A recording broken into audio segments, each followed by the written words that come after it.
स्वागत है आप सभी को। इसके पिछले वीडियो में आप सभी को मौर्य वंश के बारे में बताए थे कि मौर्य वंश की स्थापना कैसे हुई थी। और मौर्य वंश की स्थापना जो हुई चंद्रगुप्त मौर्य के द्वारा हुआ और उनके गुरु का नाम था चाणक्य। चाणक्य के साथ घनानंद के अंतिम नंद वंश के अंतिम शासक घनानंद उनके साथ किस तरह के व्यवहार किए और इस व्यवहार के कारण चाणक्य ने प्रण रखी और एक नई साम्राज्य की स्थापना रखने की प्रतिज्ञा रखी। और नई साम्राज्य की स्थापना करने के लिए उन्होंने एक लड़का से मिला और जिसका नाम था चंदू और वह बाद में बना चंद्रगुप्त मौर्य। ये सभी हम कहानी के तरह पिछले वीडियो में बता चुके हैं। आज पढ़ना है मौर्य वंश के शासक चंद्रगुप्त मौर्य, बिंदुसार तथा अशोक के जीवन परिचय। अब मौर्य वंश के शासक जो हुए, जो बहुत ही प्रभावशाली रहे थे, उन सभी शासक के जीवनी के बारे में पढ़ेंगे। फर्स्ट यहाँ पे शासक है चंद्रगुप्त मौर्य। चंद्रगुप्त मौर्य जो है मौर्य वंश के शासक रह चुके हैं। यहाँ तक कि वह संस्थापक भी वही थे चंद्रगुप्त मौर्य वंश के। वह उनके शासनकाल में कौन कौन सी घटना घटी और क्या हुआ आज पढ़ते हैं। देखिए, मौर्य वंश के शासक में प्रथम शासक चंद्रगुप्त मौर्य थे। मौर्य वंश के प्रथम शासक कौन थे?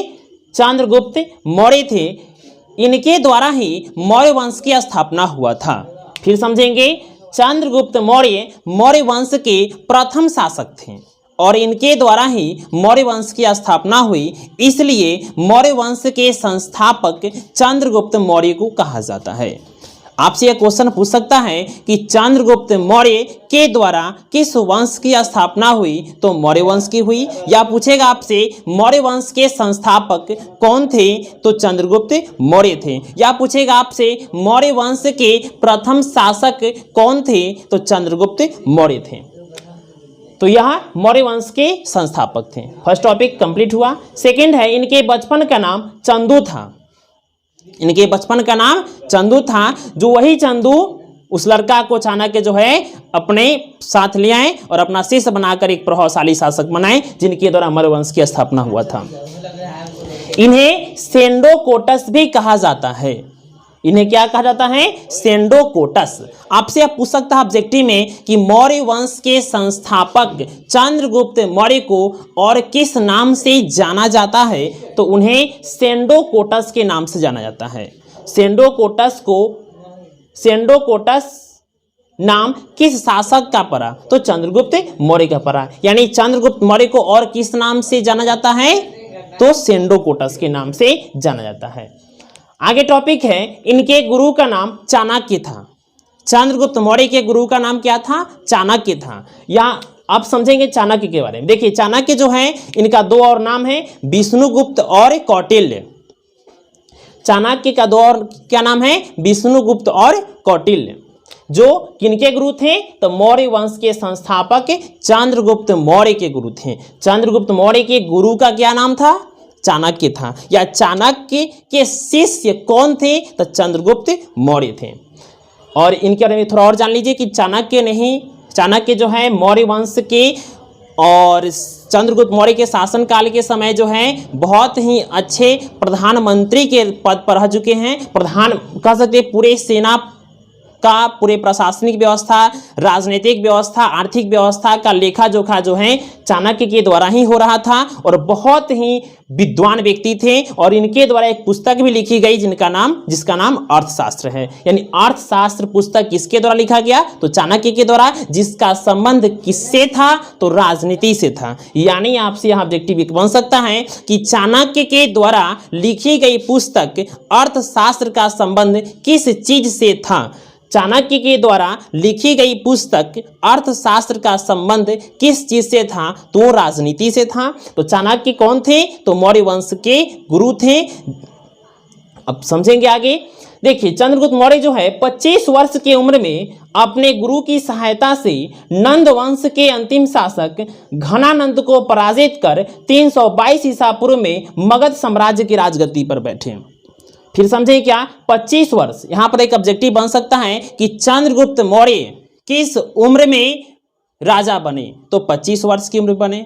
फिर पूछेगा आपसे कि चंद्रगुप्त मौर्य किनके, चंद्रगुप्त मौर्य के गुरु कौन थे? तो चाणक्य थे। उन्हीं की सहायता से नंद वंश के अंतिम शासक घनानंद को पराजित कर नंद वंश के अंतिम शासक कौन थे? घनानंद थे। यहां पर आपके बन सकता है एक ऑब्जेक्टिव कि नंद वंश के अंतिम शासक कौन थे? तो घनानंद थे। उसी घनानंद को पराजित किसने किया? तो चंद्रगुप्त मौर्य ने किया। और उस चंद्रगुप्त मौर्य जो है घनानंद को पराजित करके मौर्य वंश की स्थापना की और 322 ईसा पूर्व में मगध साम्राज्य के राजगद्दी पर बैठा। आपसे ऑब्जेक्टिव पूछ सकता है कि चंद्रगुप्त मौर्य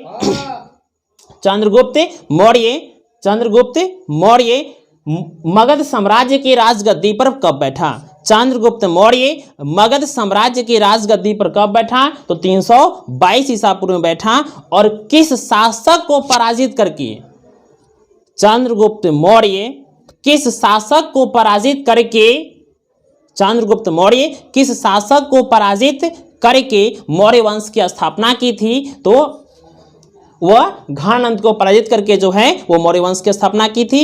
एक और यहाँ ऑब्जेक्टिव ऐसे बन सकता है कि मौर्य वंश के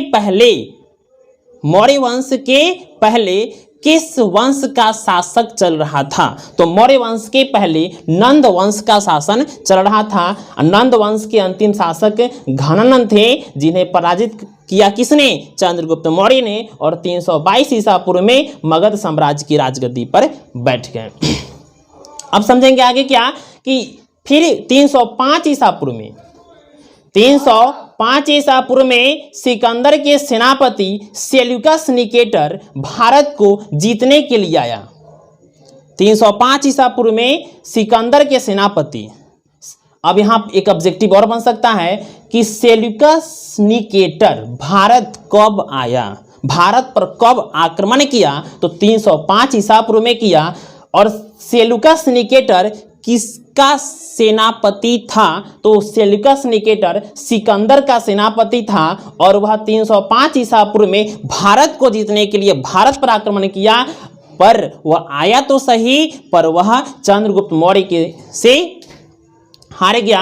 और हारने के बाद जो है जैसे ही वह हारा, सुनिए ध्यान से आप सभी, जैसे सेल्यूकस निकेटर और चंद्रगुप्त मौर्य के साथ युद्ध हुई 305 ईसा पूर्व में, तो सेल्यूकस निकेटर बोले क्या, हार तो गए पर बोले क्या कि मुझे आपके जैसे ही लड़के की आवश्यकता थी, मुझे आपके जैसे ही शासक और राजा की आवश्यकता थी, क्योंकि मुझे अपनी बेटी हेलेना की विवाह करनी है। मुझे अपनी बेटी हेलेना की विवाह करनी है। और हेलेना की विवाह के लिए मैं कुछ सालों से एक राजा की तलाश में था जो मतलब बहुत ही अच्छा हो।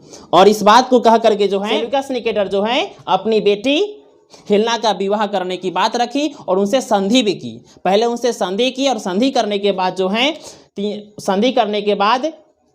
अपनी बेटी हेलेना का विवाह किया। और एक और बात उन्होंने कहा क्या, सेल्यूकस निकेटर ने कहा चंद्रगुप्त मौर्य से कि आपके क्षेत्र में हाथी बहुत सारे हैं और मेरे क्षेत्र में हाथी की कमी है, तो आप मुझे हाथी दे और मैं आपको बहुत सारे क्षेत्र देता हूं। ऐसा ही किए चंद्रगुप्त मौर्य भी। और 500 हाथी किसको दिए? सेल्यूकस निकेटर को दिए। और सेल्यूकस निकेटर जो है बदले में चंद्रगुप्त मौर्य को पूर्वी अफगानिस्तान, बलूचिस्तान, ईरान इत्यादि क्षेत्र दे दिया। किसको? चंद्रगुप्त मौर्य को दिया। किसने दिया? सेल्यूकस निकेटर ने दिया। और अपनी बेटी हेलेना का विवाह चंद्रगुप्त मौर्य के साथ कर दिया। यहाँ से बहुत सारे ऑब्जेक्टिव बन सकते हैं कि चंद्रगुप्त मौर्य का विवाह किससे हुआ था? तो हेलेना से हुआ था। हेलेना किसकी पुत्री थी? तो सेल्यूकस निकेटर की पुत्री थी। सेल्यूकस निकेटर कहाँ का निवासी था? तो यूनान का था। ठीक ना। सेल्यूकस निकेटर चंद्रगुप्त मौर्य के साथ कब युद्ध किया? तो 305 ईसा पूर्व में किया। तो इस प्रकार से ऐसे क्वेश्चन ऑब्जेक्टिव बन सकते हैं। नेक्स्ट टॉपिक है, इसके शासन काल में सेल्यूकस के राजदूत मेगास्थनीज भारत आया था। सेल्यूकस निकेटर का राजदूत कौन था? तो मेगास्थनीज था। आपसे आप पूछ सकता है कि मेगास्थनीज भारत किसके शासन काल में आया? मेगास्थनीज, यहाँ टॉपिक क्या है कि इसके शासन काल में, किसके शासन काल में? चंद्रगुप्त मौर्य के शासन काल में ही चंद्रगुप्त मौर्य के शासनकाल में ही सेल्यूकस निकेटर के राजदूत मेगास्थनीज भारत आए और भारत आकर के यहाँ पर एक पुस्तक लिखी जिसका नाम इंडिका पड़ा। इंडिका नामक पुस्तक की रचना किसने की? तो मेगास्थनीज ने की। मेगास्थनीज किस शासक के राजदूत थे? तो सेल्यूकस निकेटर के थे। मेगास्थनीज कहाँ का निवासी था? तो भी यूनान का ही था। जो सेल्यूकस निकेटर के क्या थे? वो राजदूत थे जो चंद्रगुप्त मौर्य के शासनकाल में आए। ठीक ना। नेक्स्ट टॉपिक है, यह गुजरात के सौराष्ट्र क्षेत्र में सिंचाई हेतु सुदर्शन झील को बनवाया। क्या है कि यह गुजरात के सौराष्ट्र क्षेत्र में, यह चंद्रगुप्त मौर्य जो है गुजरात में सौराष्ट्र, गुजरात के एक क्षेत्र है जिसका नाम है सौराष्ट्र, उसी क्षेत्र में सिंचाई के लिए उस जितने प्राचीनतम समय रहे हैं उस समय कृषि सबसे प्रधान रहा है। कृषि प्रधान, ऐसे भी अभी भी भारत जो है कृषि प्रधान देश है और पहले भी रहा है। तो उस समय कृषि ज़्यादा होती थी और कृषि के लिए सिंचाई की आवश्यकता होती है और सिंचाई के लिए जो है वो सुदर्शन झील को बनवाया। तो आपसे यह क्वेश्चन पूछ सकता है कि चंद्रगुप्त मौर्य जो है, चंद्रगुप्त मौर्य किस झील को बनवाया? तो सुदर्शन झील को बनवाया, जो कहाँ है? तो गुजरात के सौराष्ट्र में है। यहाँ पर ऑब्जेक्टिव ऐसे ही बन सकता है कि सुदर्शन झील भारत के किस राज्य में है? तो वो गुजरात के सौराष्ट्र क्षेत्र में है, गुजरात राज्य में है। नेक्स्ट टॉपिक है यहाँ पे, वह बहुत दिन के शासन के बाद जैन गुरु भद्रबाहु से दीक्षा ली। जैसे वह बहुत काफ़ी दिनों तक शासन किए चंद्रगुप्त मौर्य, तो शासन करने के बाद जो है उनके पास भद्रबाहु एक दिन आए और बोले कि आप बहुत ही अच्छे शासक रह चुके हैं, अब आपको जो है थोड़ा सा ईश्वर के प्रति या अपनी मोक्ष की प्राप्ति के लिए आप जैन संप्रदाय से जुड़े, जिससे आपको मोक्ष की प्राप्ति होगी। यह बात किसने कहा? तो भद्रबाहु ने कहा। तो ऐसा ही हुआ, भद्रबाहु जो है जैन गुरु थे जिनसे चंद्रगुप्त मौर्य जो है दीक्षा ली और बाद में कर्नाटक के श्रवण बेला में भूखे रहकर अपनी प्राण को क्या किए? वो त्याग दिए, उपवास रखे और अपने प्राण को त्याग दिए। यहाँ पर ऑब्जेक्टिव ऐसे बन सकता है क्वेश्चन कि चंद्रगुप्त मौर्य किस जैन गुरु से दीक्षा ली? तो चंद्रगुप्त मौर्य जो है भद्रबाहु से दीक्षा ली थी। फिर पूछेगा आपसे कि चंद्रगुप्त मौर्य अपना प्राण कहाँ त्यागी? तो वह कर्नाटक के श्रवण बेला में अपनी प्राण को उपवास रख के त्याग दिए थे। ठीक। अब नेक्स्ट है, यह जैन, अब समझिए, जब वह जैन गुरु से जुड़े, जैन गुरु की बातों को माने और जैन संप्रदाय के नियमों को अपना कर ही वह अपनी मोक्ष की प्राप्ति की। जैन संप्रदाय में एक तरह की बात कही जाती है कि अपने आप को जब यदि आप मोक्ष की प्राप्ति यदि आपको चाहिए तो अपने आप को खूब कष्ट दीजिए, कष्ट देंगे तो आपको मोक्ष की प्राप्ति होगी। आपकी आत्मा परमात्मा, आपकी आत्मा जो है परमात्मा से मिलेगी। यह बात जैन धर्म में बताई जाती है कि कष्ट देंगे तभी आपको मोक्ष की प्राप्ति होगी। ऐसा ही चंद्रगुप्त मौर्य किए, वह जो है कर्नाटक के श्रवण बेला में उपवास रहे और उपवास रह करके जो है अपने प्राण को त्याग दिए। और यह क्वेश्चन ऐसे पूछ सकता है कि चंद्रगुप्त मौर्य किस संप्रदाय से संबंधित थे? तो जैन संप्रदाय से थे। या चंद्रगुप्त मौर्य किस धर्म से संबंधित थे? तो जैन धर्म से। ठीक। नेक्स्ट टॉपिक है आपका, देखिए चंद्रगुप्त मौर्य के बेटा जिनका नाम है बिंदुसार। बिंदुसार जो है चंद्रगुप्त मौर्य के पुत्र ही रह चुका है। एक छोटी सी कहानी है, सुनेंगे ध्यान से आप सभी, कि बिंदुसार जो है चंद्रगुप्त मौर्य का पुत्र था। देखिए इनका जन्म कैसे हुआ। एक घटना है कि जैसे ही चंद्रगुप्त मौर्य शासक बने तो शासक बनने के बाद पहले के समय एक तरह की डर होती थी कि किसी भी राजा को जहर देकर मार देने की बहुत ज़्यादा बात फैली हुई थी कि हाँ, किसी राजा को जहर देकर मारना बहुत सिंपल था। इस बात की चिंता चाणक्य को बहुत ज़्यादा थी कि कहीं कोई जहर देकर चंद्रगुप्त मौर्य को मार न दे। इसलिए चाणक्य सोचे कि जहर देकर कोई मारे, ऐसा होने से पहले मैं यह कर दूं कि मैं चंद्रगुप्त मौर्य को थोड़ा थोड़ा जहर देकर खाने की आदत ही लगा दे, जो बाद में कोई जहर देगा भी तो उसके शरीर पर असर नहीं पड़ेगी। ऐसा ही कि चाणक्य जो है जैसे वह उनका अपना चंद्रगुप्त मौर्य को अपना शिष्य बनाए। शिष्य बनाने के बाद जो है वो जैसे ही वह उनको भोजन देते, भोजन में थोड़ा थोड़ा जहर की मात्रा देना शुरू कर दिए। वह दिन प्रतिदिन जो जहर की मात्रा बढ़ती गई। उनका विवाह हुआ। विवाह होने के बाद जो है जो उनकी पत्नी बनी हेलेना, तो एक दिन घटना क्या हुआ कि प्रतिदिन तो उनको भोजन मिलता ही था, भोजन में प्रतिदिन जहर मिलता था। यह बात चंद्रगुप्त मौर्य को भी पता नहीं थी कि मुझे प्रतिदिन जहर मिलता है, लेकिन उन्हें जहर की मात्रा बढ़ती गई और उनके शरीर पर असर नहीं पड़ा, क्योंकि उनकी आदत हो गई थी कि मुझे प्रतिदिन जहर मिलता है। चंद्रगुप्त मौर्य को का जब विवाह हुआ हेलेना से, तो एक दिन की बात है क्या कि चंद्रगुप्त मौर्य का भोजन आया। उस भोजन करने बैठे और भोजन करने बैठने का उनके साथ उनकी पत्नी हेलेना भी बैठ गई। यानी चंद्रगुप्त मौर्य की पत्नी एक दिन चंद्रगुप्त मौर्य के साथ जो है भोजन करने के लिए बैठ गई। अब उनको तो प्रतिदिन जहर मिलता ही था, लेकिन उनको पता नहीं था उस दिन दोनों एक साथ भोजन किए और हेलेना जो है भोजन करते ही बेहोश हो गई और वह मृत्यु के अवस्था में आ गई। अब वैद्य को बुलाया गया, डॉक्टर को बुलाया गया उस समय कि हाँ अब इसका इलाज कैसे हो, इसको कैसे बचाया जाए। अब जो है वो चंद्रगुप्त मौर्य जो हैं वैद्य को बुलाएं। वैद्य क्या बोले कि डॉक्टर बोले क्या उस समय के कि हेलेना जो है नहीं बच पाएगी, लेकिन इसके गर्भ का बच्चा को किसी तरह बचाया जा सकता है। ऐसा ही किया वो कि हेलेना का जो है, तो वही जो है हेलेना को किसी तरह से तो वो नहीं बची, लेकिन उसके गर्भ में जो पल रहा था बच्चा उससे बचाया गया। और इसलिए बचाया गया था कि पहले नियम थे कि पहले तो राजतांत्रिक शासन थे और शासन करने के लिए एक राजा का पुत्र का होना भी बहुत आवश्यक था। तो किसी प्रकार से उनके बेटे को बचाया गया। वही बेटा जो है बाद में क्या बना, बिंदुसार बन गया। बिंदुसार का अर्थ है, देखिए बिंदुसार, बिंदु का थोड़ा सा होता है, सार का मतलब होता है फैल जाना या बढ़ जाना। तो उस बालक के शरीर में जहर की मात्रा थोड़ा फैल गई थी, इसलिए उसका नाम क्या रख दिया गया, बिंदुसार रख दिया गया। अब है समझते हैं कि बिंदुसार के जीवन परिचय के बारे में। देखिए यह जो है चंद्रगुप्त मौर्य के पुत्र एवं उत्तराधिकारी भी थे। आपसे क्वेश्चन पूछ सकता है कि बिंदुसार के पिता का क्या नाम था, तो चंद्रगुप्त मौर्य था, या चंद्रगुप्त मौर्य के पुत्र का क्या नाम था, तो बिंदुसार था, और वह उत्तराधिकारी बने। पहले देखिए कोई भी साम्राज्य का राजा बनने से पहले उन्हें उत्तराधिकारी बनना पड़ता था, प्रधानमंत्री बनना पड़ता था, या पूरे सेनापति जितने भी सैनिक दल है उसका एक मेन बनना पड़ता था, और सभी प्रकार की आर्थिक, राजनीतिक, सामाजिक, प्रशासनिक व्यवस्था को समझ जाते थे तब तक। उसके बाद वह राजा के पद पर बैठते थे। तो ऐसा ही हुआ, पहले वो जो हैं उत्तराधिकारी बने अपने मगध साम्राज्य का, और बाद में जो है वह राजा बने।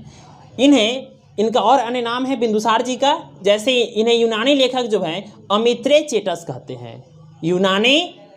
यूनानी लेखक इन्हें क्या कहते हैं, अमित्रेचेटस कहते हैं, अमित्रघात कहते हैं। वायु पुराण में भद्रसार तथा जैन ग्रंथों में सिंहसेन भी कहा गया है। आपसे फिर पूछेंगे यहाँ से ऐसे कि बिंदुसार को यूनानी लेखक क्या कहते हैं, तो अमित्रेचेटस कहते हैं। अमित्रघात भी कहा गया है इन्हें, वायु पुराण में भद्रसार कहा गया है। आपसे क्वेश्चन यहाँ पूछ सकता है कि बिंदुसार को वायु पुराण में किस नाम से पुकारा गया है, या बिंदुसार को वायु पुराण में क्या नाम दिया गया है, या वायु पुराण में बिंदुसार की किस नाम की चर्चा है, तो उन्हें भद्रसार के नाम से भी कहा गया है। जैन ग्रंथों में सिंहसेन कहा गया है बिंदुसार को। नेक्स्ट टॉपिक है, इनके शासनकाल में तक्षशिला में 2 विद्रोह हुए। आपसे ऑब्जेक्टिव यहां बन सकता है कि बिंदुसार के शासन काल में कितने विद्रोह हुए, तो 2 विद्रोह हुए। पहले विद्रोह में बड़े बेटा सुसेन तथा बाद में अशोक भेजा। जो विद्रोह हुए थे उस पहले विद्रोह में बड़े बेटा सुसेन को भेजा और फिर बाद में अशोक को भेजे। कौन, बिंदुसार भेजे। देखिए बिंदुसार जो है 298 ईसा पूर्व से 272 ईसा पूर्व तक शासन किए। देखिए 298 ईसा पूर्व में ही ये राजा बने। उसी समय जो है चंद्रगुप्त मौर्य जो है 298 ईसा पूर्व में ही, चंद्रगुप्त मौर्य जो है 298 ईसा पूर्व में ही 298 ईसा पूर्व में ही वह जो है अपनी प्राण को त्याग दिए थे कर्नाटक के श्रवणबेला में। और उसी समय उसी साल जो है बिंदुसार राजा बने और वो 272 ईसा पूर्व तक वो भी शासन किए। तो आपसे यह पूछ सकता है कि बिंदुसार राजा कब बने, तो 298 ईसा पूर्व में बने, या चंद्रगुप्त मौर्य की मृत्यु कब हुई, तो 298 ईसा पूर्व में हुई। ठीक, नेक्स्ट टॉपिक है बिंदुसार ने एंटियोकस से 3 चीज मांगी थी। देखिए एंटियोकस से कितने चीज मांगी, 3 चीज मांगी। एक अंजीर फल, सूखी अंजीर फल, शराब तथा दार्शनिक मंगवाया। ठीक ना। फिर मिस्र, देखिए फिर मिस्र के राजा फिलाडेल्फस, मिस्र के राजा जिसका नाम था फिलाडेल्फस ने भी अपना राजदूत डायनिकस को भेजा। देखिए यहाँ अब ऐसे क्वेश्चन पूछेगा आपसे कि मिस्र के राजा फिलाडेल्फस के राजदूत डायोनिकस किसके शासनकाल में आया, तो बिंदुसार के शासनकाल में आया। या डायोनिकस भारत किसके शासनकाल में आया, तो बिंदुसार के शासनकाल में आया। डायोनिकस कौन था, तो वो जो है मिस्र के राजा फिलाडेल्फस का राजदूत था। यानी डायोनिकस किसका राजदूत था, तो मिस्र के राजा फिलाडेल्फस का क्या था, राजदूत था। नेक्स्ट टॉपिक है इनके शासनकाल में सीरिया के राजा अपना राजदूत डायमेकस को भेजा। देखिए डायोनिकस जो मिस्र के राजा के राजदूत थे, और ये जो है सीरिया के राजा यही थे आपके। सीरिया के राजा जो हैं अपना राजदूत डायमेकस को भेजे थे। नेक्स्ट टॉपिक है आपसे ऐसे यहाँ भी पूछ सकता है क्वेश्चन कि सीरिया के राजा अपना राजदूत डायमेकस किसके शासनकाल में भेजे, तो बिंदुसार के शासनकाल में भेजे। या डायमेकस भारत किसके शासनकाल में आया, तो वो बिंदुसार के शासनकाल में आया। नेक्स्ट टॉपिक है बिंदुसार आजीवक संप्रदाय से संबंधित है। देखिए इनके पिता जैन संप्रदाय से, जैन धर्म से, और इनके पुत्र बिंदुसार आजीवक संप्रदाय से।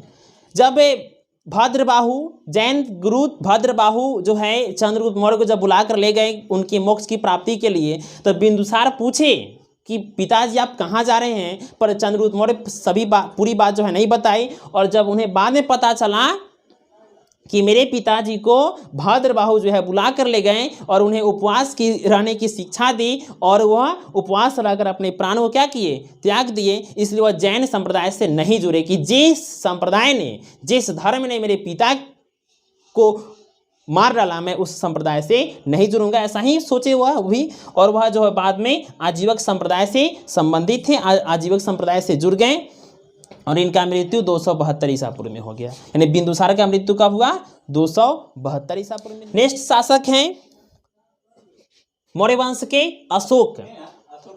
अशोक जो है या बिंदुसार, देखिए नेक्स्ट टॉपिक आपका जो है तीसरा शासक मौर्य वंश के रह चुके हैं अशोक। अशोक जो है पूरे मौर्य वंश के बहुत ही प्रभावशाली शासक रह चुके हैं। देखिए ये जो है बिंदुसार के पुत्र थे अशोक। ऐसे पूछ सकता है कि बिंदुसार के पुत्र कौन थे, तो अशोक थे। या अशोक के पिताजी कौन थे, तो बिंदुसार थे। और चंद्रगुप्त मौर्य के पौत्र है, ये यानी पोता है। देखिए यह जो है 269 ईसा पूर्व में मौर्य वंश के तीसरा शासक बने। मौर्य वंश के प्रथम शासक चंद्रगुप्त मौर्य जो मौर्य वंश के संस्थापक थे, मौर्य वंश के दूसरा शासक बिंदुसार, और मौर्य वंश के तीसरा शासक अशोक। और इन्हें जो है और अन्य नाम से ही पुकारा जाता है, जैसे देवानाम प्रिय अशोक का दूसरा नाम है, मगधाधिराज अशोक के फिर ये दूसरा नाम है, अशोक वर्धन, ये सभी नाम से कहा गया है, पुकारा गया है किसे, अशोक को। सुनेंगे ध्यान से आप सभी। अशोक जो है 261 ईसा पूर्व में कलिंग युद्ध किया था। अब यहाँ बहुत ही इंपॉर्टेंट क्वेश्चन है कि कलिंग युद्ध कब हुआ था, तो 261 ईसा पूर्व में हुआ था। और उस युद्ध में किसकी विजय हुई थी, तो अशोक का ही विजय हुआ। कई लाखों की जान गई थी, और इसी युद्ध में अशोक का मन पिघल गया। जैसे वह खून की नदी बहती हुई देखा कि यह गलत है, इतने धन जन की क्षति हुई, इतने लोग मारे गए, उसके बाद वह प्रतिज्ञा ली, प्रभावित हो गया और युद्ध नीति को त्याग दिया। तो यहाँ पर एक ऑब्जेक्टिव बनता है कि अशोक किस युद्ध से प्रभावित होकर युद्ध नीति को त्याग दिया। अशोक किस युद्ध से प्रभावित होकर युद्ध करना छोड़ दिया, तो वो जो है कलिंग युद्ध को छोड़कर। कलिंग युद्ध कब हुआ था? 261 ईसा पूर्व में हुआ। और जैसे ही वह युद्ध नीति को त्यागा, बाद में वह धम्म नीति को अपना लिया। धम्म नीति, अब धम्म नीति क्या है? देखिए, धम्म के माध्यम से अशोक जो है सभी लोगों को उपदेश देने की शुरू की और बौद्ध धर्म की सभी प्रकार की जानकारी, उपदेश जगह जगह पहुंचाना शुरू कर दिया और अहिंसा की बात सिखाना शुरू कर दी। हिंसा को त्याग करके अहिंसा की पाठ सिखाई सभी लोगों को धम्म के माध्यम से, और सभी प्रकार की शिक्षा धम्म के माध्यम से दी, सभी लोगों को उपदेश तक पहुंचाया। यह जो है फिर बाद में क्या, यह उपगुप्त से प्रभावित होकर बौद्ध धर्म की दीक्षा ली। यहाँ पर ऑब्जेक्टिव बनता है कि अशोक किससे प्रभावित होकर बौद्ध धर्म की दीक्षा ली, तो उपगुप्त से प्रभावित होकर बौद्ध धर्म की दीक्षा ली और भेरी घोष के स्थान पर धम्म घोष की नीति अपना ली। यानी युद्ध करना बंद कर दी और धम्म, उपचार, उपदेश, सही संस्कार, सही भावनाएं और अहिंसा की बात सिखाना शुरू कर दिया। कौन? अशोक। तो यहाँ ऑब्जेक्टिव बन सकता है कि किसके स्थान पर या किसे छोड़कर अशोक धम्म घोष को अपनाया, तो वह जो है भेरी घोष को छोड़कर धम्म घोष को अपनाया। या धम्म का प्रसार किस शासक ने करवाया, तो अशोक ने कराया। धम्म का प्रसार किस शासक ने कराया, तो अशोक ने कराया। या बौद्ध धर्म से संबंधित हैं। अब सोचिए, बौद्ध धर्म से दीक्षा ली तो इनका संबंध भी तो बौद्ध धर्म से ही होगा ना। तो अशोक किस धर्म से संबंधित थे, तो बौद्ध धर्म से। किस संप्रदाय से, तो बौद्ध धर्म से। धर्म संप्रदाय कह सकते हैं ऐसे, क्योंकि ऐसे तो धर्म से अलग हुआ है, सभी सनातन धर्म से ही अलग हुआ, इसलिए बौद्ध संप्रदाय भी इन्हें कह सकते हैं, बौद्ध धर्म भी कह सकते। देखिए नेक्स्ट टॉपिक है, अशोक मौर्य वंश का बहुत ही प्रभावशाली शासक रहा। इसके बाद मौर्य वंश का शासक कुणाल बना। यानी अशोक के बाद मौर्य वंश का शासक कौन बने, तो कुणाल बने। मौर्य वंश का शासक अशोक के बाद कौन बने, तो कुणाल बने। ठीक ना। नेक्स्ट टॉपिक है, अशोक के अभिलेख को कितने भागों में बांटा गया। तो अशोक के अभिलेख को मुख्य रूप से 3 भागों में बांटा गया। या अशोक के अभिलेख के कितने प्रकार हैं, तो 3 हैं। एक है शिलालेख, स्तंभलेख, गुहालेख। फिर समझेंगे, अशोक के अभिलेखों को कितने भागों में बांटा गया। तो अशोक के अभिलेखों को 3 भागों में बांटा गया। एक है आपका शिलालेख, स्तंभलेख और गुहालेख। नेक्स्ट टॉपिक है, अशोक ने 5 दुर्गुण बताए, 5 प्रकार के दोष बताएं। ये 5 प्रकार के जिस मानव में दोष होगा वह मानव कभी भी सही तरह से जी नहीं सकता है, उसे कभी भी सही रूप में मोक्ष की प्राप्ति नहीं होगी। फर्स्ट है आपका उग्रता। उग्रता का मतलब होता है तुरंत ही किसी पे वार कर देना, या कह सकते हैं निष्ठुरता, क्रोध करना, गर्व, अपने आप पर घमंड करना, ईर्ष्या। 5 है उग्रता, निष्ठुरता, क्रोध, घमंड, गर्व उसको बोलते हैं, ईर्ष्या। ये जो है 5 दुर्गुण बताए कौन, अशोक। ऐसे भी इसके अलावा मैं 3 और हैं, देखिए, काम, क्रोध, लोभ। काम, क्रोध, लोभ जो है मनुष्य का सबसे बड़ा दोष, सबसे बड़ी बीमारी है काम, क्रोध, लोभ। काम, क्रोध, लोभ। आज भारत में, आज पूरे विश्व की मैं बात करूं तो जितने भी शासक, जितने भी जो कैदी हैं, जो जेल में कैद हैं, या जितने भी जो जिन्हें सज़ा मिल चुकी है या जिन्हें सज़ा मिली है, वो सभी 3 कारण से ही कैद हैं। फर्स्ट, काम, गलत वर्क, गलत काम करके। दूसरा, क्रोध, तुरंत किसी की भावनाओं में आकर क्रोध में आ जाना, आवेश में आ जाना। और तीसरा जो है लोभ, लालच। ये 3 गुण जिस मनुष्य के पास रहेंगे वह कभी भी सफल नहीं हो सकता है। काम, क्रोध, लोभ। तो ये क्रोध करना चाहिए। रामायण में बताया गया है क्या, कि पानी के बुलबुले के जैसा क्रोध कीजिए। जितना देर पानी पे बुलबुले रहते हैं उतना ही देर क्रोध कीजिए। या पानी पे लिखा हुआ जितना देर ठहरता है उतना ही देर क्रोध करना चाहिए। और लालच, लोभ तो कभी करिए ही नहीं। लालच भी मनुष्य का सबसे बड़ा दुर्गुण है। तो ये अशोक जो है 5 प्रकार के गुण बताएं, जो दुर्गुण बताएं। ये सभी से आपका ऑब्जेक्टिव क्वेश्चन बहुत ही अच्छा तरह से बनेगा।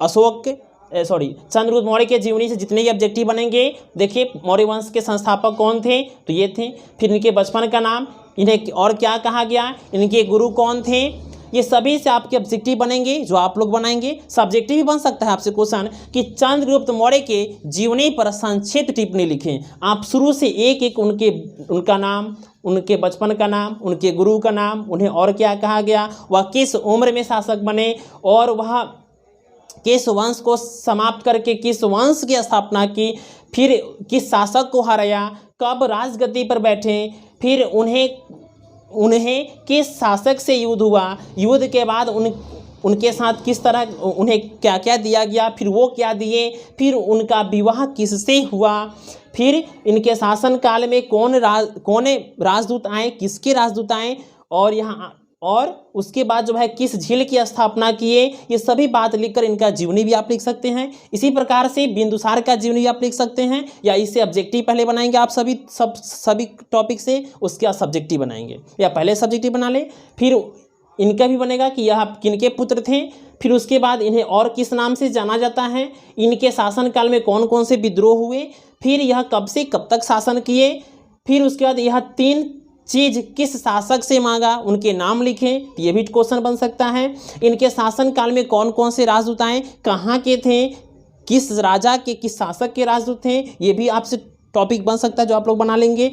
फिर ये किस बिंदुसार जो है किस संप्रदाय से संबंधित हैं, चंद्रगुप्त मौर्य किस संप्रदाय से संबंधित थे, ये सभी तरह क्वेश्चन जो है बन सकता है। इनका मृत्यु कब हुआ, एक यहाँ समझेंगे कि चंद्रगुप्त मौर्य का मृत्यु जो है 298 ईसा पूर्व में हुआ था, और बिंदुसार का मृत्यु जो है 272 ईसा पूर्व में हुआ। इसी प्रकार से आप ये भी बना लेंगे। इनसे भी अशोक जो शासक थे, जो मौर्य वंश के तीसरा शासक रह चुके हैं, इनका भी सब्जेक्टिव बन सकता है कि हाँ अशोक के जीवनी पर संक्षिप्त टिप्पणी लिखें, और सही प्रकार से ऐसे आप क्वेश्चन बना लेंगे कि हाँ अशोक का और अन्य नाम कौन कौन से हैं, अशोक किस वंश से संबंधित थे, या अशोक जो है किस वंश से संबंधित थे, तो वो मौर्य वंश से संबंधित थे। या आप इससे यह पूछेंगे कि अशोक के पिता क्या नाम था, तब बिंदुसार था।